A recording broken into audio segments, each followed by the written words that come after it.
అప్పుడు దేవుడని యెహోవా, ఇదిగో మంచి చెడ్డల్ని ఎరిగినట్లు ఆదాము మనలో మనలో మనలో ఒక్కడైపోయాడు అంటే మనిషి దేవునిలో ఒకడయ్యాడు ఒకడయ్యాడు మనలో ఒకని వంటి వాడాయను. అంటే దేవుళ్ళుగా వాళ్ళు ఉంటే మనం కూడా మంచి చెడ్డలు ఎరిగిన వాళ్ళముగా, ఏమంటున్నాడు అక్కడ, మనలో ఒకని వంటి వాడు. ఏమండి, ఇతను కూడా మనలో కలిసిపోయాడండి. ఈయన కూడా మనలో ఒకని వంటి వాడు ఆయన ఆదాము. ఎందుకు మనలో ఒకటి వంటి, మనలో అంటే అక్కడ మన అంటే అక్కడ అందరు పరలోకంలో వాళ్ళందరూ ఎవరు అనుకుంటున్నారు? దేవుళ్ళ ఆత్మలు. దేవుడు ఒక్కడే తండ్రి దేవుడు, మిగిలిన వాళ్ళందరూ కూడా అక్కడ ఉన్న ఆత్మలే. అంతకుముందు ఈ పండు తినక ముందు ఆయన మరి ఈ లోక సంబంధమైన జ్ఞానము పరలోక సంబంధమైన జ్ఞానం ఇవి రెండు వేరువేరుగా ఉన్నాయి కాబట్టి ఇది అర్థం కాల, పాపం గురించి అర్థం కాల.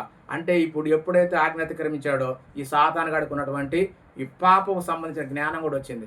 అందుకని అక్కడ ఏమన్నాడంటే ఈ పండు తిన్న వెంటనే ఇదిగో ఆదాము మంచి చెడు అంటే సాతాను ఆలోచన దేవుని ఆలోచన రెండిటిని ఎరిగినటువంటి వాడిగా అయ్యాడు. అంటే ఇప్పుడు ఏమొచ్చేసింది, వీరికి జ్ఞానం వచ్చింది కాబట్టి ఇక మంచి చెడ్డలన్నీ తెలుసు ఆదాంకి. ఇక మనం చెప్పాల్సిన అంటే మనలో కూడా ఒకరిని వాడమంటే మంచి చెడు ఆలోచించేటువంటి జ్ఞానం వచ్చింది ఎప్పుడు అప్పుడు తిన్న తర్వాత. అందుకని అక్కడ మనలో ఒకడు అంటే దేవుడికి తెలియదా అండి మంచిది చెడేదో? దూతలకి తెలుసు, యేసుక్రీస్తుకి తెలుసు, పరిశుద్ధాత్మ తెలుసు. కాబట్టి ఇలా మొదట దేవుని జ్ఞానంలో ఉన్నటువంటి వ్యక్తి మంచి చెడులు కూడా తెలుసుకున్నటువంటి ఆలోచనలోకి వచ్చాడు. కాబట్టి మనలో ఒకని వంటి వాడు, మనం స్వతంత్రులం. కాబట్టి ఇక్కడ ఆదాము గారు కూడా స్వతంత్రుడని చెప్పడానికే తప్ప మరొకటి కాదు.